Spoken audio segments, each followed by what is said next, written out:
你要我把那2000两银子给你？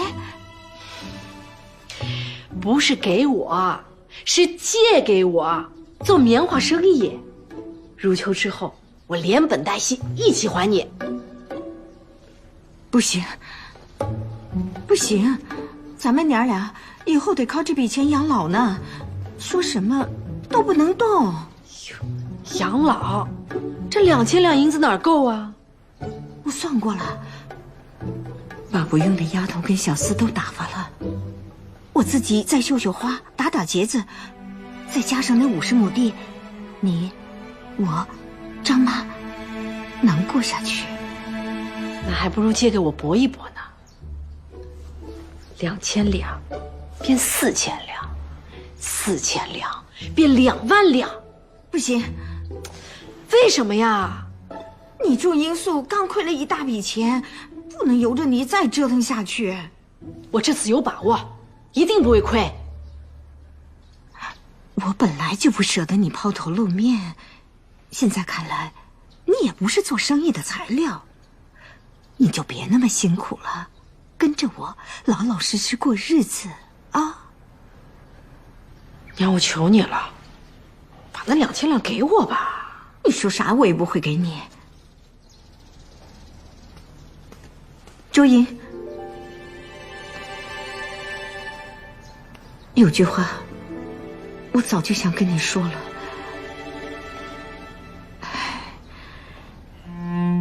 你要愿意留下，咱们娘儿俩就相依为命一辈子。你要不愿意，想另寻生路，我也不会怪你，毕竟你还年轻。娘，你这是要撵我啊？不是撵你，东院不是以前的东院了，没必要再拖着你。这以前东院有钱的时候，你们撵我，我就没走。现在东院没钱了，我更不走。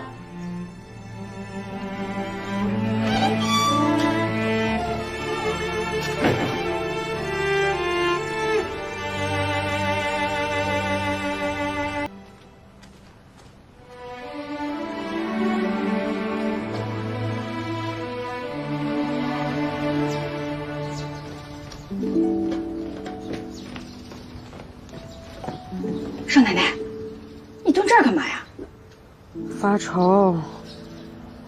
怎么了？这夫人修的？是，让我拿出去换点钱，贴补家用。这以前夫人何尝会将这些碎银子放在眼里？唉，是啊，夫人虽不是官宦出身，但从小到大也是养尊处优的，从来没为钱发过愁。绣花都是为了打发时间。现在倒好，落得如此境遇。张妈，我想求你个事儿。什么事儿？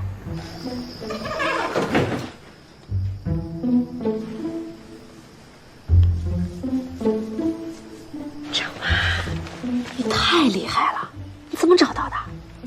我跟了夫人几十年，她的东西藏哪儿，我还不知道。谢谢你啊，张妈。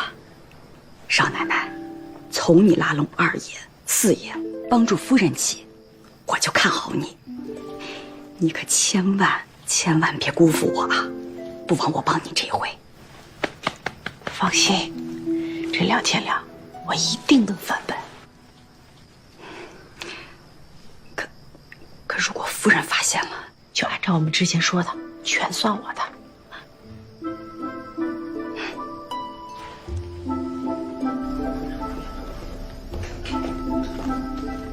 王志军，小五过来。对。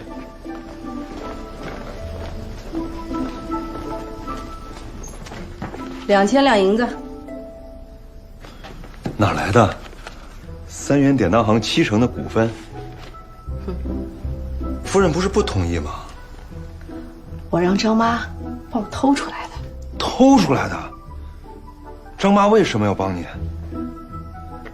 我说服张妈，与其坐吃山空，到最后走投无路，还不如一起赌一把。赌赢了，说不定还能重新过上不愁吃穿的日子呢。张妈这么仗义，她那不是仗义，是聪明。以前在东院，她也算是半个主子吧，那是要钱有钱，要威风有威风。你看现在，比老妈子还累还苦。所以张妈愿意跟我一起赌一把，赌赢了，她可以重新过上不愁吃穿的日子；要输了，她也没什么损失呀。可夫人发现了怎么办？所以，现在的当务之急，是你们必须尽快把这银子给全部给花出去。尽快？怎么花呀？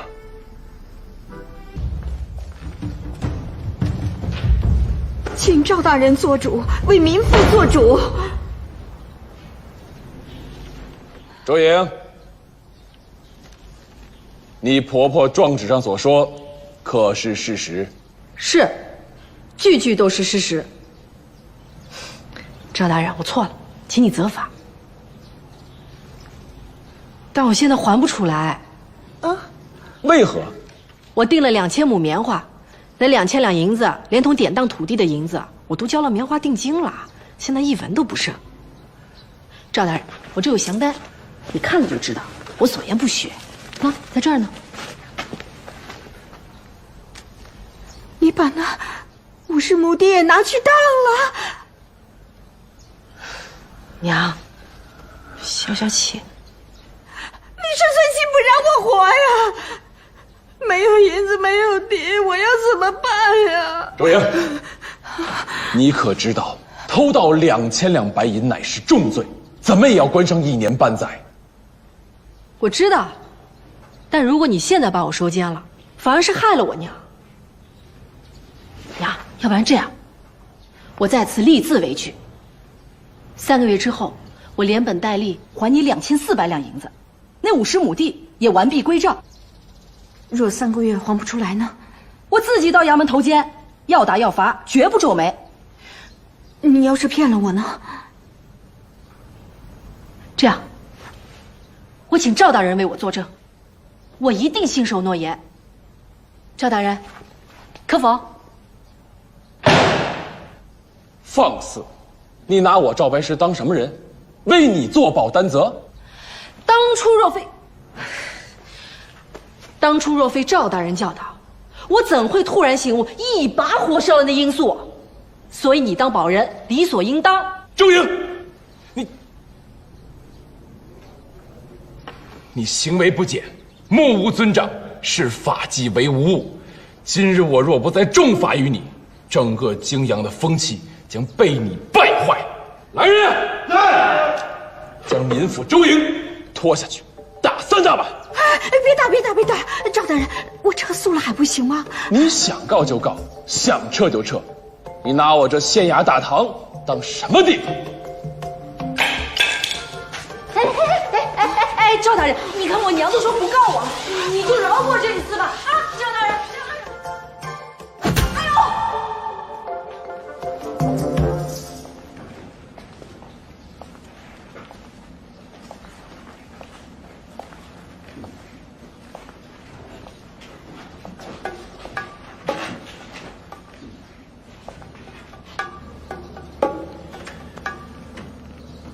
夫人，这3板下来，寻常男子都难以经受。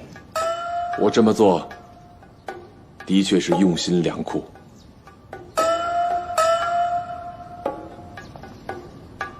你火烧罂粟，赵某佩服不已。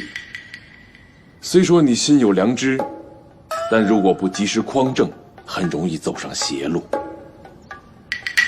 所以，我打你这3板，就是希望你能痛并思痛，从此收敛心性，走上正路。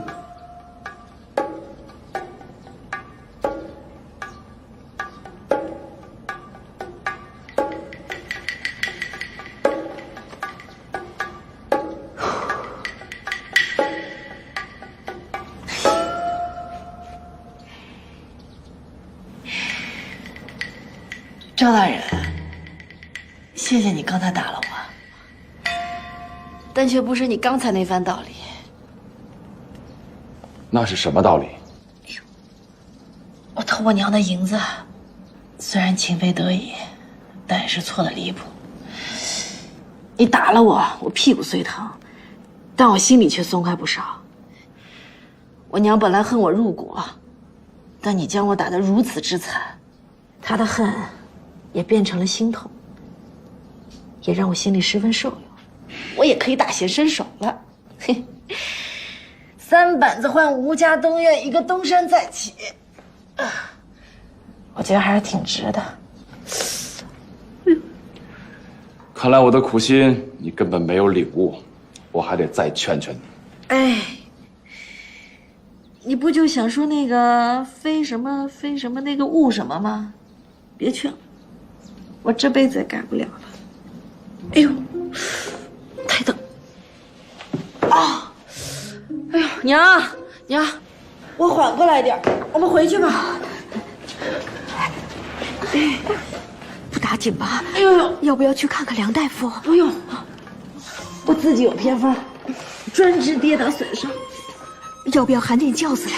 哎呦，我这样子哪里还能坐轿子呀，娘！哎呦，春心，来，扶我起来。哎呦，不行，等一下，那个烦。赵大人，把你这凳子借我使使。春心，把我抬上去啊！来，腿，把我腿扶上。哎呦，轻点！啊！王世军叫不起来。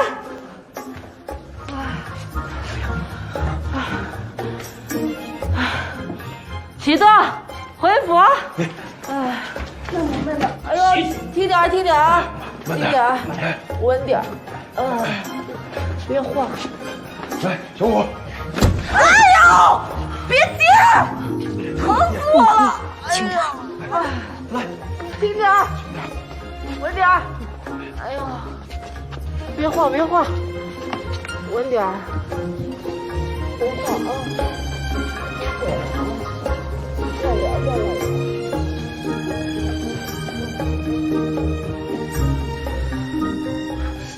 疼吗？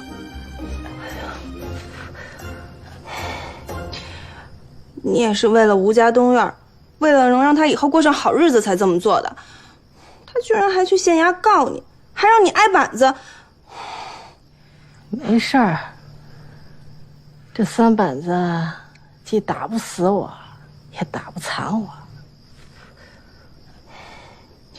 少爷一走，孩子一掉，说白了，你跟东院也没什么瓜葛了。少奶奶，要我是你，我就走，反正一身的能耐，走到哪儿也饿不死，何必守着这个烂摊子？可她是吴聘的娘啊，这是吴聘的家呀。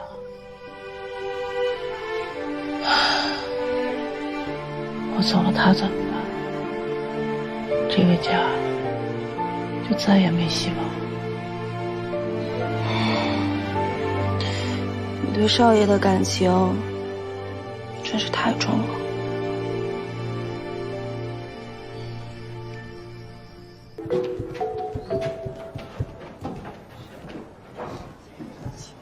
奖励而不费力，实乃商界效仿之榜样。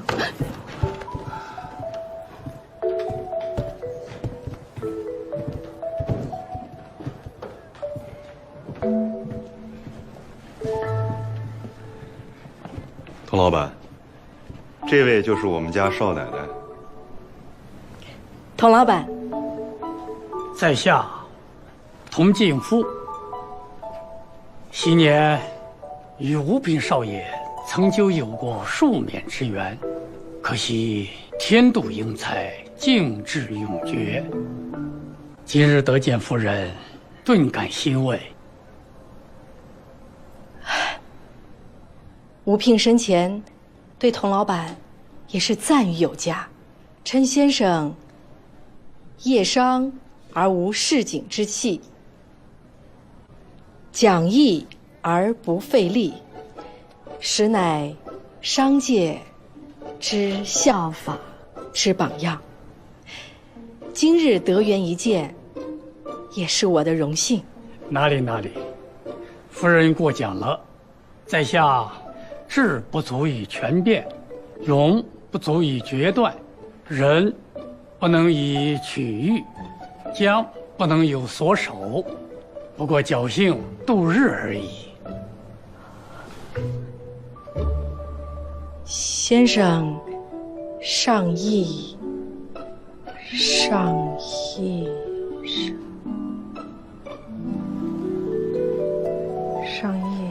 童老板，我们少奶奶啊，那个童老板，我也不绕圈子了，您这趟来是来收棉花的吧？关中所有的棉花现在都在我手上，只要童老板价格公道，我愿意全部出售。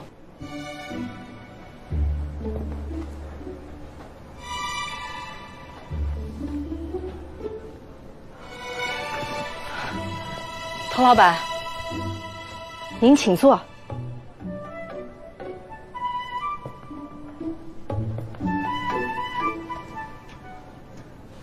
那个童老板，我正好带了一些样品来，要不您先看看？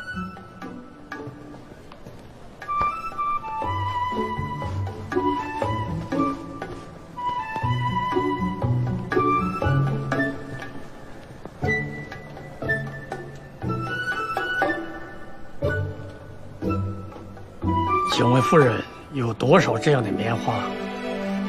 至少80万斤。太多了，我用不了这么多。那您要多少？最多20万斤。价格要是公道，我可以勉为其难，再多要20万斤。那童老板觉得什么价格算是公道呢？我在其他地方收棉花都是50文一斤，我与泾阳有感情有交情，60文吧。童老板，我这棉花120文一斤。夫人，你是在说笑吧？去年棉价大跌，关中一半的棉农都改种了小麦，而直隶湖广那边的棉田又遭了殃，几乎颗粒无收。物以稀为贵，再加上我这品相，怎么都值120文一斤。哈哈哈哈哈哈！夫人呐，我在其他地方收了这么多年的棉花，也没操出100文去呀。哈哈哈哈哈！童老板，水涨船高，您今年的府部也一定能卖个历史最高价。80文，你这80万斤棉花我全要了。不行，那就拉倒。为了表示我的诚意，这样吧，若是80万斤您全要了，我让你5文，115。夫人，实在不好意思，这生意没法做了。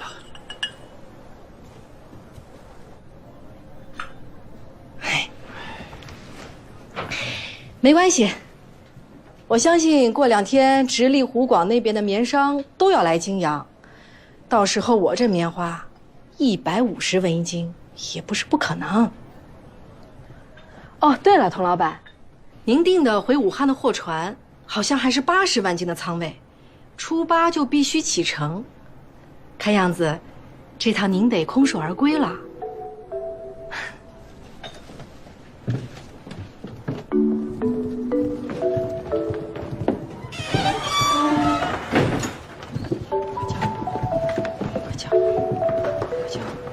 夫人，请留步。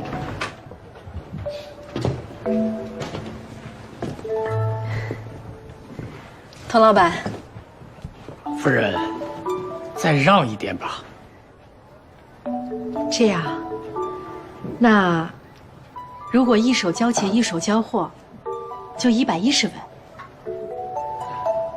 成。童老板，沈心怡，你怎么回到这儿来？我来是来跟童老板谈生意来了。在下沈心怡，沈氏棉花行的2掌柜，泾阳沈家少东家。原来是沈少爷。失敬失敬。今年我爹派我来拜访你。童老板，既然我们价格已经谈好了，那就签约吧，我也好安排交货。哎，好，这边请。稍等，童老板，我刚才好像在听你们说，今年的棉花卖110文一斤，还说要一手交钱一手交货。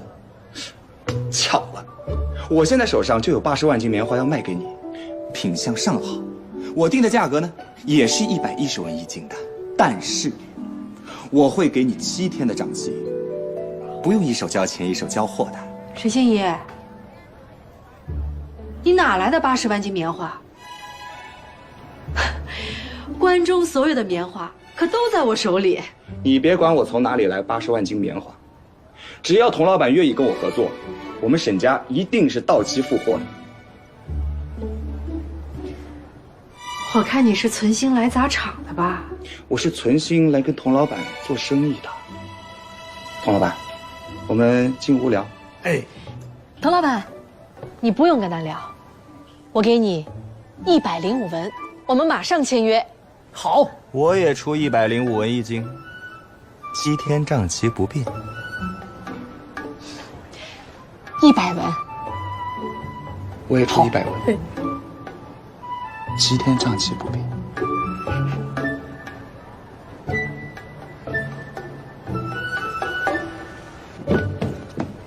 哎！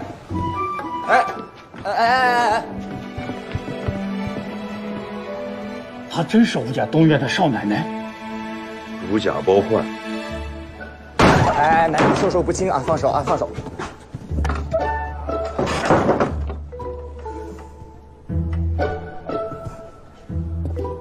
沈少爷，你想要干嘛？你不让我做成生意，我就不让你做成生意。你觉得你这招管用吗？目前看来挺管用的。大不了我这生意不做了，我让给你，我看你到时候拿什么交货。大不了我高价去汉中收货，我亏就亏点儿，但是我能看到你血本无归，我很开心啊。沈星移，你真是损人不利己。我就这德行。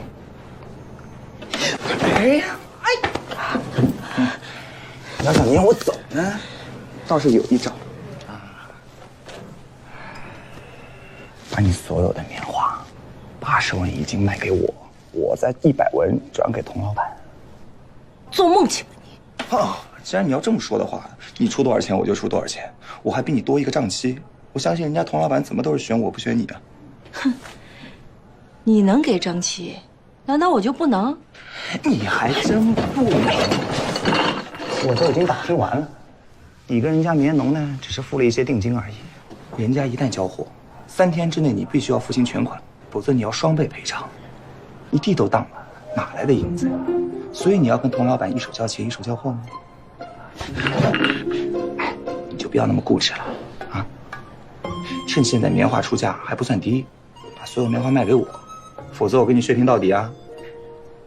哎呀，你想想看嘛，65文一斤进的棉花，80文一斤卖给我，从我这就挣15文了，加在一起轻轻松松1万多两银子到手了。我辛辛苦苦3个月，才赚15文，你一转手就能赚20文。那分级过秤打包装车不要成本的，5文都不止啊！成交。这就对了，早说嘛！你走，轻点解释。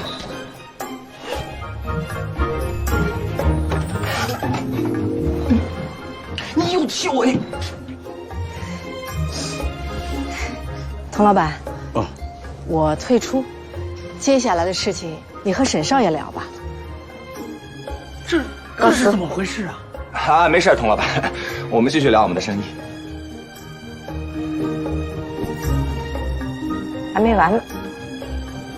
是还没完呢，我们还有个赌局呢。童老板，去掉所有成本，盈利8000两。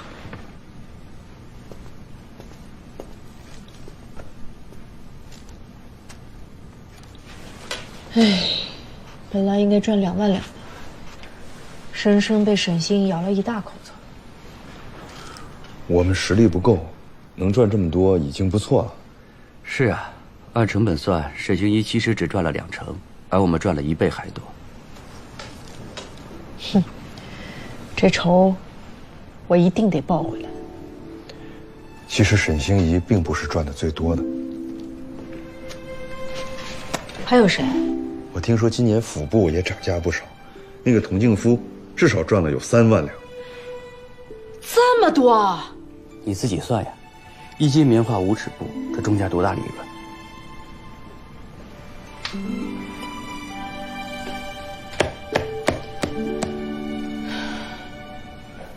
哎，西院的布庄和中院的土布作坊现在是个什么情况？好像都不太景气。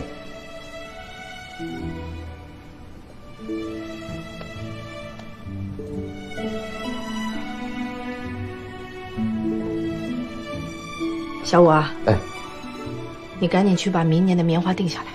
行，我明天就出发。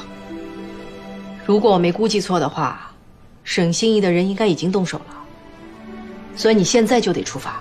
好，我现在就去。哎，不要和他们硬抢，只要能定下去年1半的棉花就行。明白。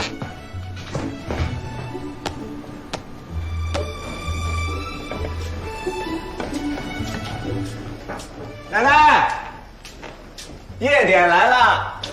哎呦，我在这油茶里啊，给你加了点鲜杏仁，清肺的，你尝尝哈。真孝顺。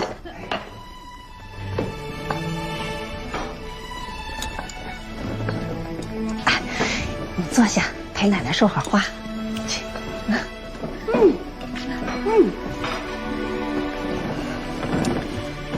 你爹今天来看我啊，10句里面有9句都在夸你，是吗？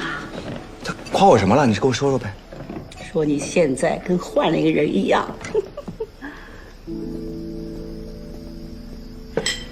星儿，今年的棉花是不是赚钱了？是啊，比去年赚的还多点呢。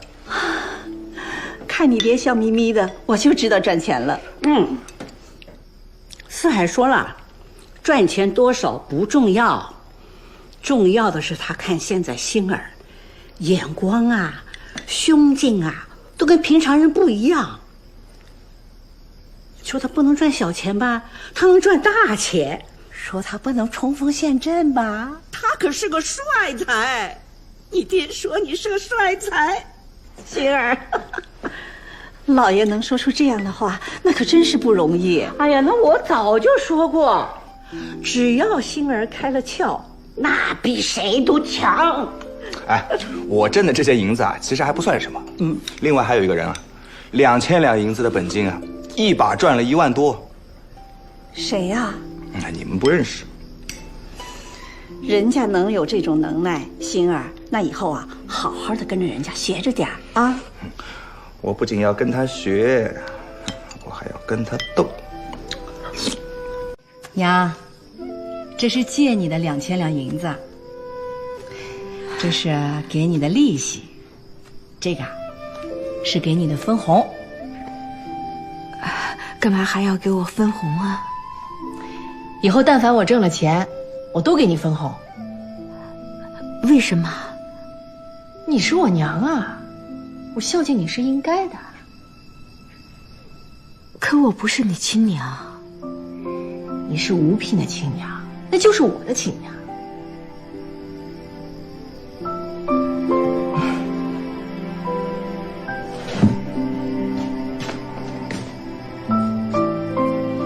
怎么啦，娘？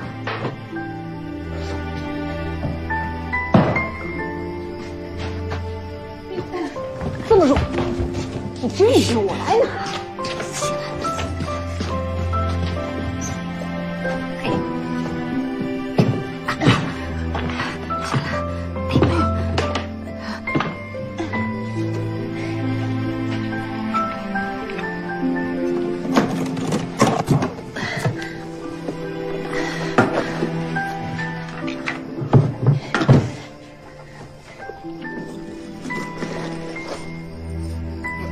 这些钱，你收着。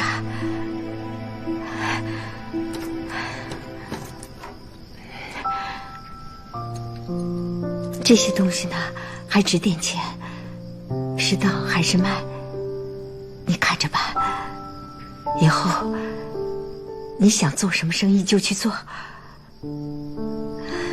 我就把家给你看好。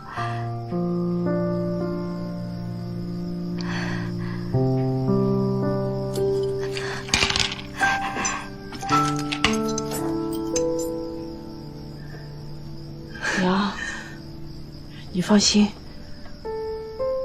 我一定不会把这些银子给亏了。我相信你，收起来，啊，放好，收起来。娘，你快过生日了，我想给你好好操办一场。哦，不用。虽然说今年你挣了点钱，但往后要花钱的地方更多，我能省几个算几个。不，这生日一定得办，而且要大办。哎，先收着，收着啊！来，把钱收好，把钱收好。微微是吧？说你是小黎叔的妹妹，我真的一点儿也不敢相信。你哥哥身上的优良品德，为什么在你身上连个影子都看不到？你说你是欧阳的未婚妻是吧？如果这是真的，我真的替欧阳感到悲哀。你说什么？你再说一遍！你信不信我把你嘴撕了，把你店砸了？微微，可以了，过分了你。你有钱怎么？有钱你就可以目空一切、无法无天了吗？我告诉你，你的钱不是你挣的，是你爸爸挣的，你爷爷挣的，你哥哥挣的。你不但不感恩，你还飞扬跋扈。你应该感恩你现在拥有的一切，应该有一颗敬畏的心。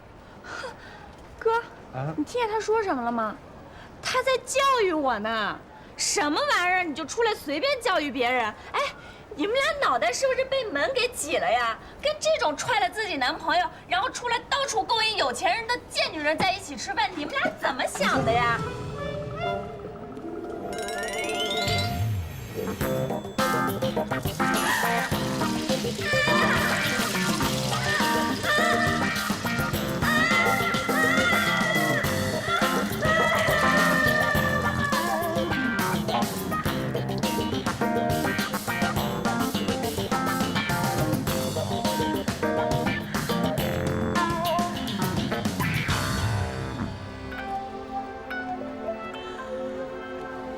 没有人教育你，我教育你。我撕了你的嘴！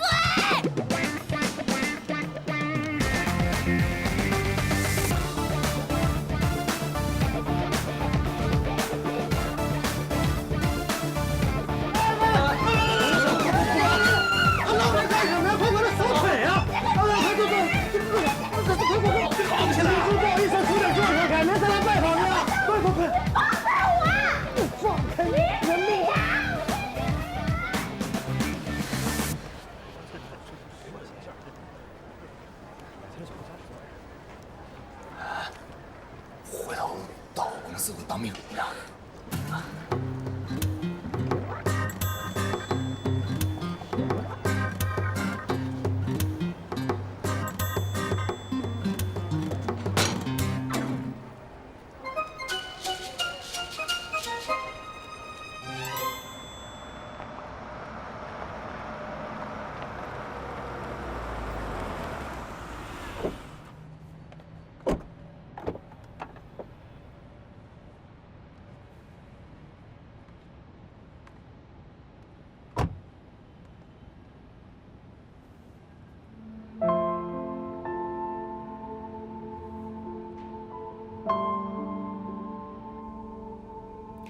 滕元君，嗨，再来一壶。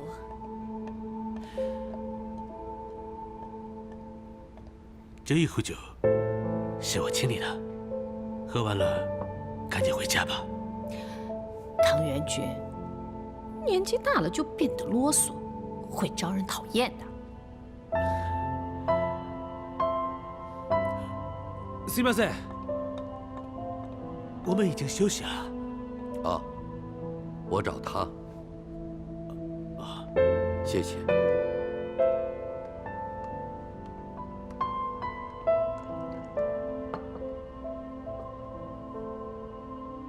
齐云，我们回家吧。回什么家？我没有家。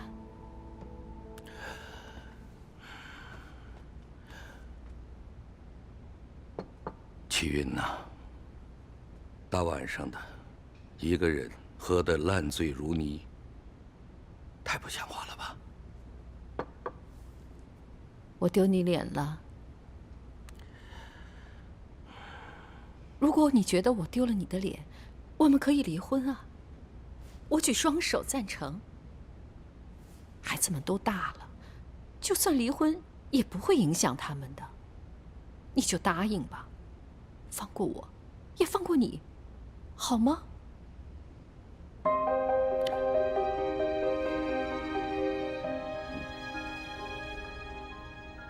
齐云呐，你就死了这份心吧，我不会跟你离婚的。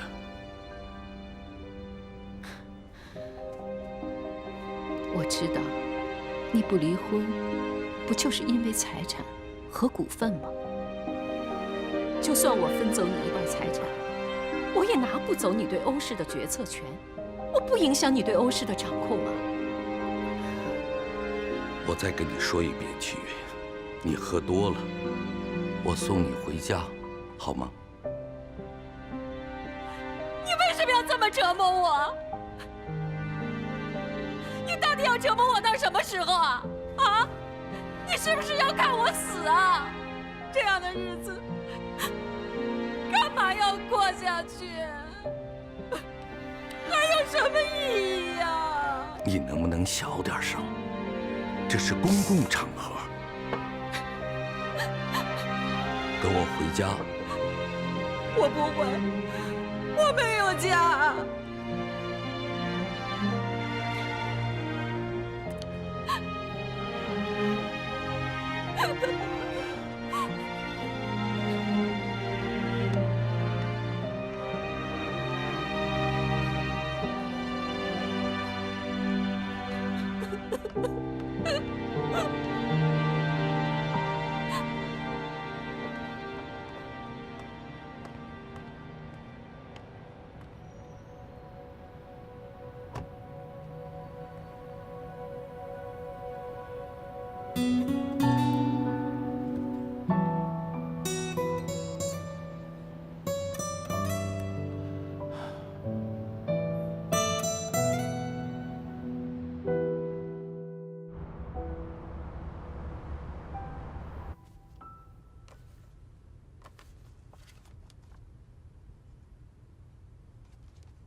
进。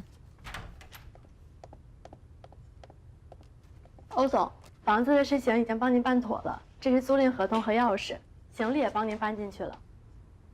嗯，那我就先出去了。嗯。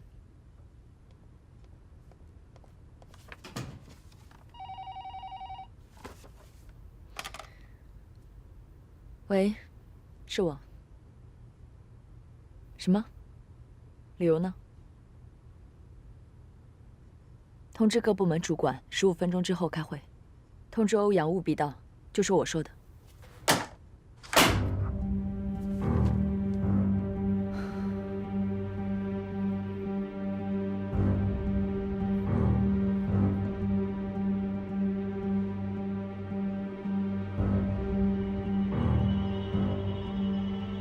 今天把大家叫过来开这个会，主要是讨论一下欧阳欧副总裁想要开除销售部陈经理的问题。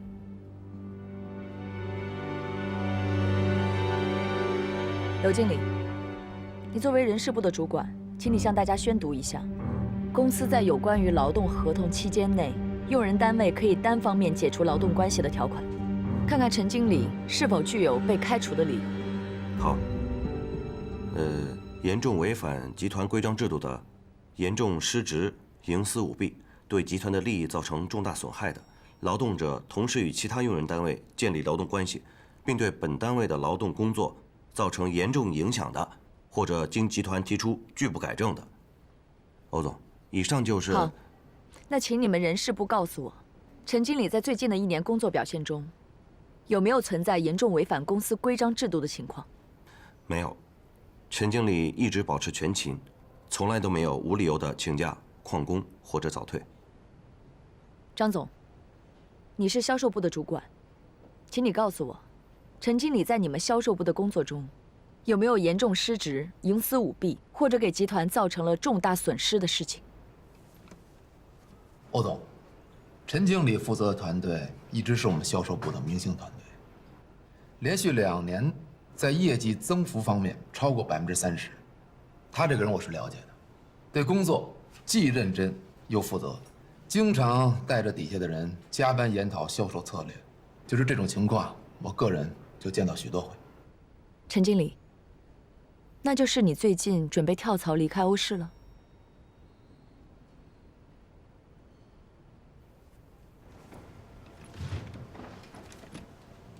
首先，我感谢张总还有刘经理对我工作的肯定。我实话实说，确实有几家猎头公司向我发出过邀请，但是我也一一拒绝了。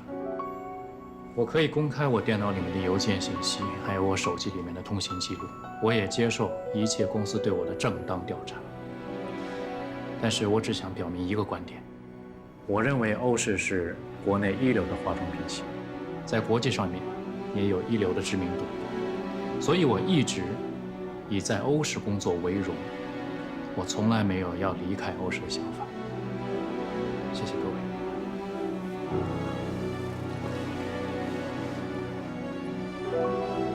那么，欧副总裁，我想请问你，你以什么样的理由要开除公司的这位工作勤勉、遵守各项规章制度，并且忠心耿耿的员工呢？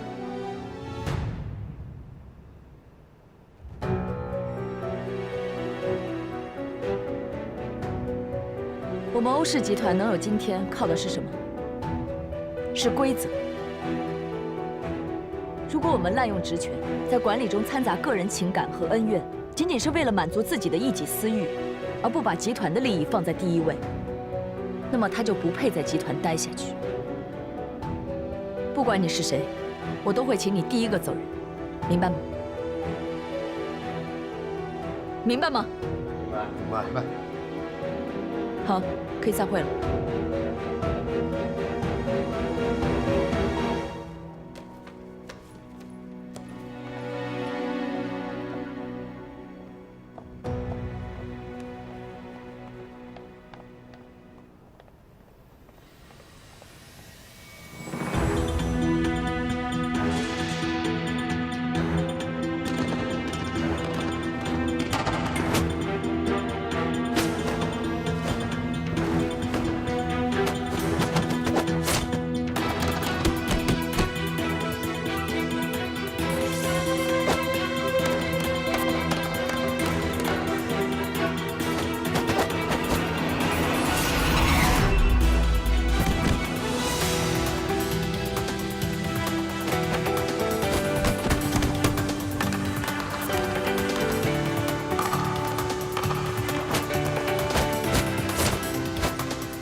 你这样带着情绪打拳，很容易受伤的。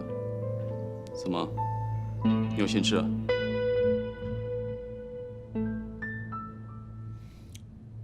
过来，陪我练2招。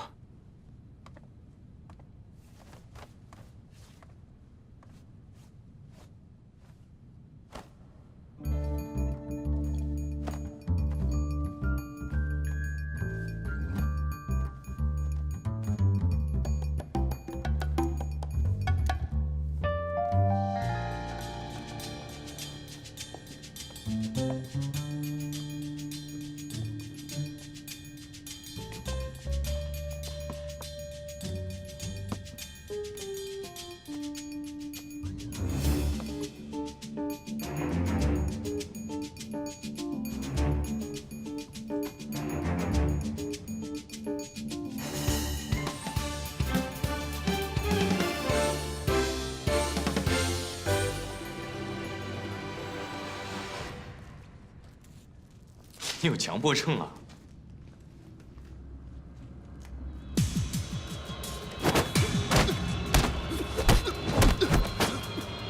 你还可以再快点。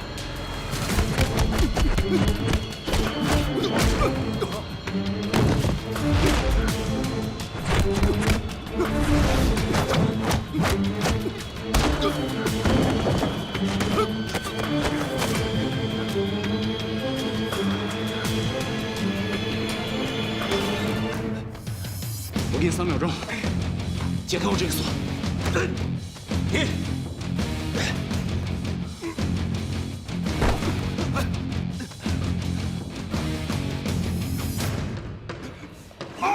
2、3。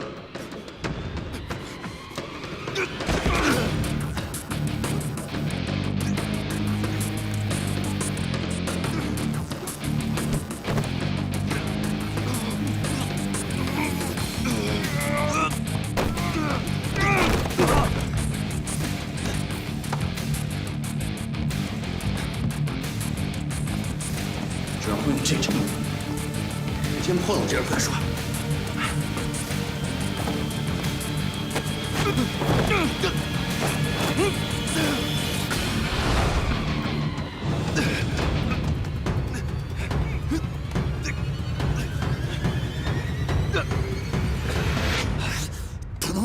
疼啊！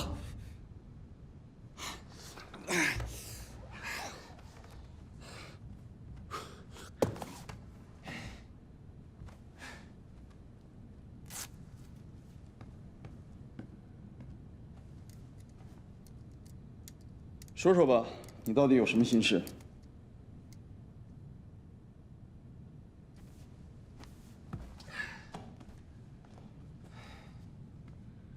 你怎么看我姐啊？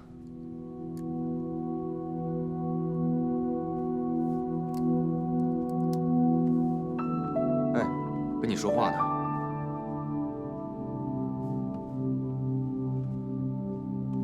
你姐怎么了？她今天竟然为了一个小小的陈哲，当着公司所有高层的面，让我颜面扫地。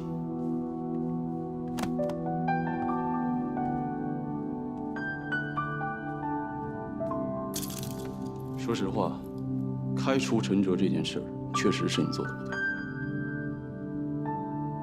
咱先别管谁对谁错，你不觉得哪儿不对劲儿吗？我倒是觉得你姐最近状态不是很好，她已经好几天没去公司了，而且也好几天没回家了。你怎么知道这么清楚？你别忘了，我的工作就是负责你们家每一个人的安全。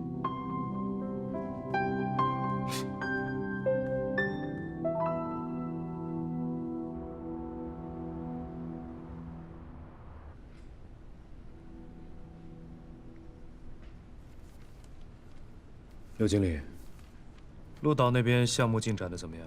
哦，鹿岛这个项目目前已经搁置了。为什么？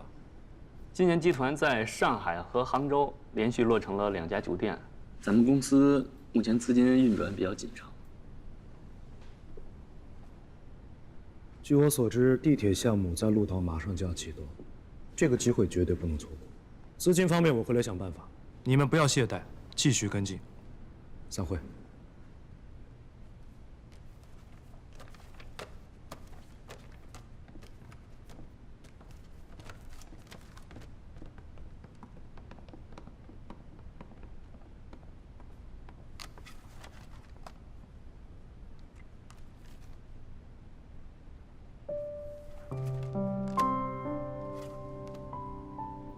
有钱你就可以目空一切、无法无天了吗？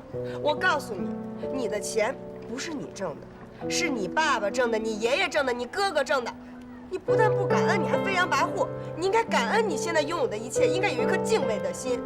说你是小黎叔的妹妹，我真的一点儿也不敢相信。你哥哥身上的优良品德，为什么在你身上连个影子都看不到？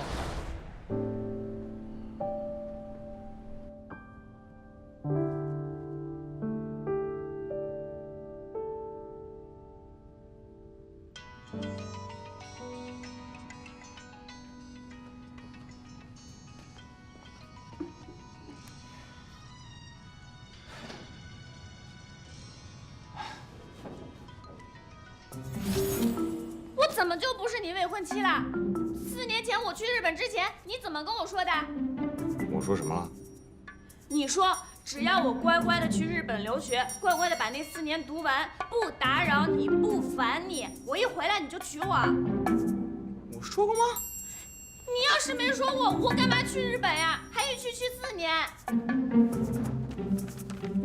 毕业证在此，4年我读完了，现在我回来了，你别想抵赖。4面楚歌，10面埋伏呀。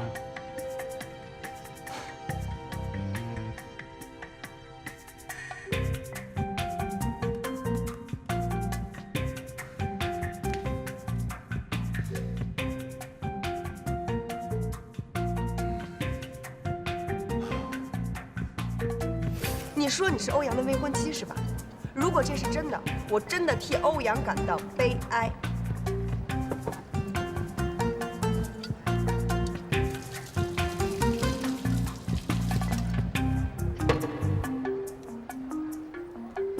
没有人教育你，我教育你。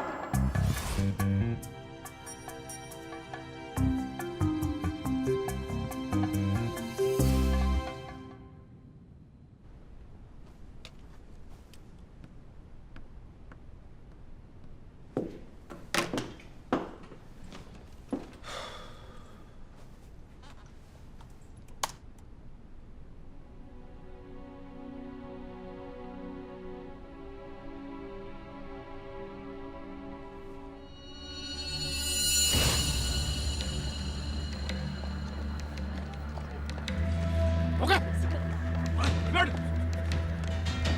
让开！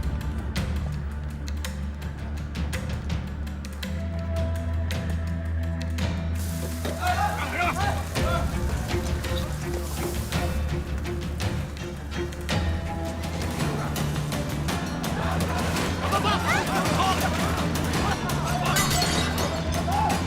你们干什么啊？你们是干什么？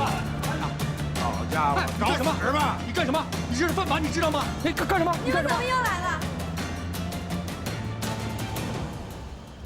小雅，哎，别动啊！小雅，你给我回去，这跟你没事。这大人之间事，你赶紧回去，听没有？小雅，你给我回去听话。来。哎，你干什么？吃什么杂货东西啊？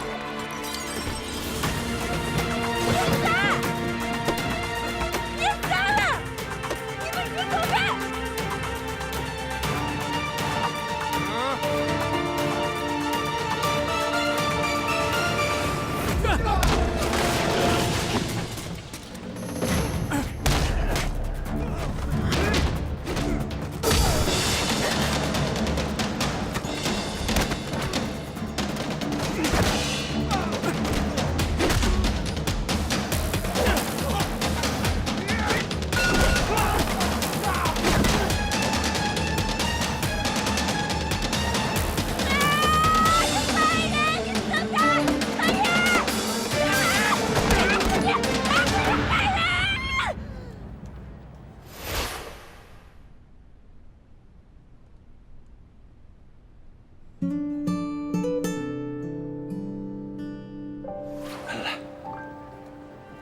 李东啊，这是我的女儿林美雅。哦，你就是林美雅，很高兴认识你。我叫李东，是对面小饭馆的小老板。以后有什么事情可以随时招呼我，好吗？谢谢，谢谢你，李东哥。哎，差辈儿了，差辈儿了，你怎么能叫他黎东哥呢？他是我刚认的小兄弟。要不这样吧，你就叫他小黎叔吧。好，我看行。那以后你就叫我小黎叔好吗？谢谢小黎叔。不客气，林美雅。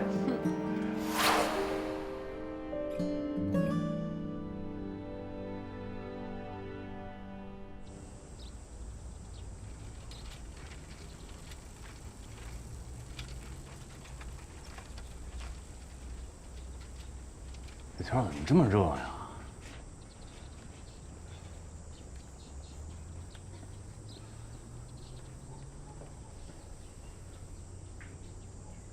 大爷，这菜市场离这儿远吗？这林美雅买菜一般需要多长时间啊？她有男朋友了，人家从小一块儿长大的。欧阳，你们怎么来了？啊，我今天来是想请你吃个饭。请我吃饭？那怎么？救命恩人请你吃饭，你还不乐意啊？哎，不是，我不是那个意思。你是有什么事儿找我吗？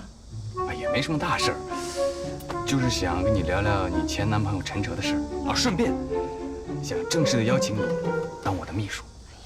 当你的秘书就算了吧，不过陈哲的事情还是可以聊一聊的。你等我一下。王爷爷，这些菜放在这儿了啊。走吧。走了，王爷爷。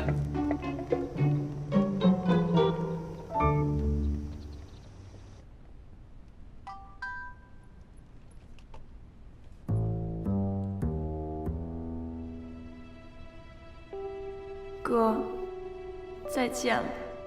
但愿下辈子我还能做你的妹妹，请你好好照顾咱爸妈，替我跟他们说一声对不起。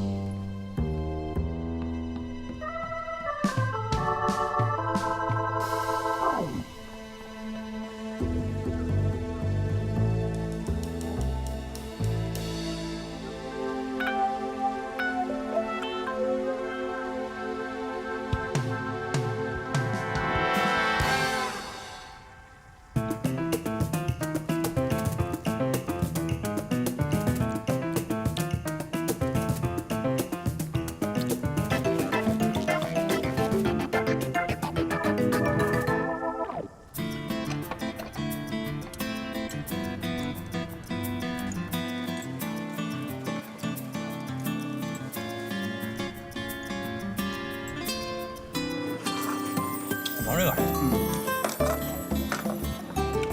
塔瓦菜，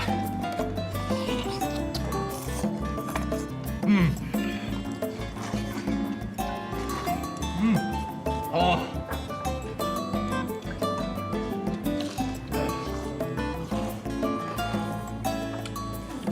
你怎么没吃啊？我吃什么呀？你们俩都快把碗吃了。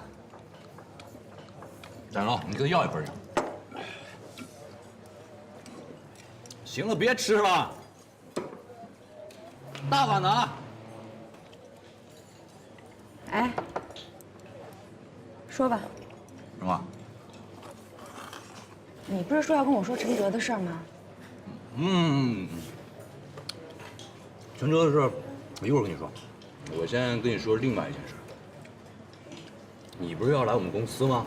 那你去研发部，跟当我秘书有什么区别啊？而且当我秘书有很多好处的，你知道吗？很轻松的。我学的专业是美妆产品研发，我为什么要把自己的天赋和实力浪费在给你端茶送水、送文件上面呢？好，那你跟我说一下，我们公司的产品研发部在哪？等我去上了班，自然就知道在哪层了。哪层？公司的产品研发部根本就不在本市，你不知道啊？不在本市啊？你看，我就说你傻吧。产品研发部难道人事部没有告诉你在苏州吗？你从欧洲回来就是要好好陪陪你爸的，对不对？你就这样去了苏州，那跟欧洲有什么区别啊？是不是？干嘛？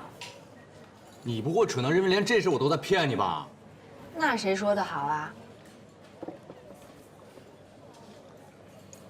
回正题，说陈哲。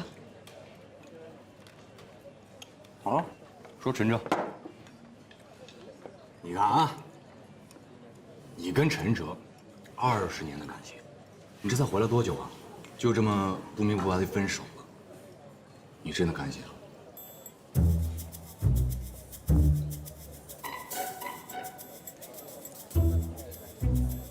我就是觉得吧，20年的感情啊，人生能有几个20年啊？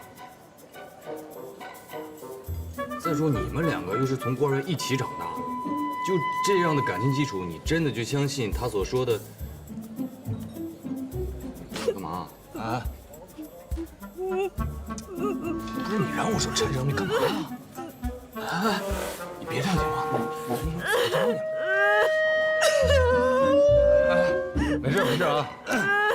求你了，别这么。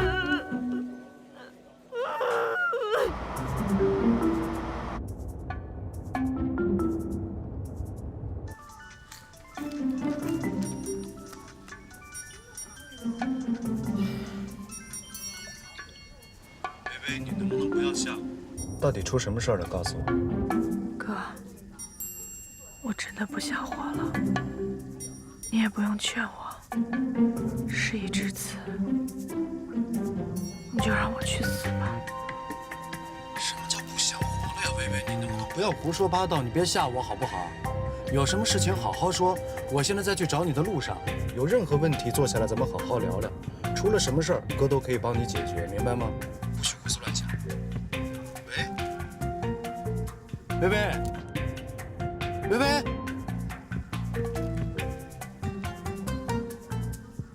哥，我真的累了，不想说话了。不行，不许挂电话，跟我保持通话，听到没有？薇薇，薇薇。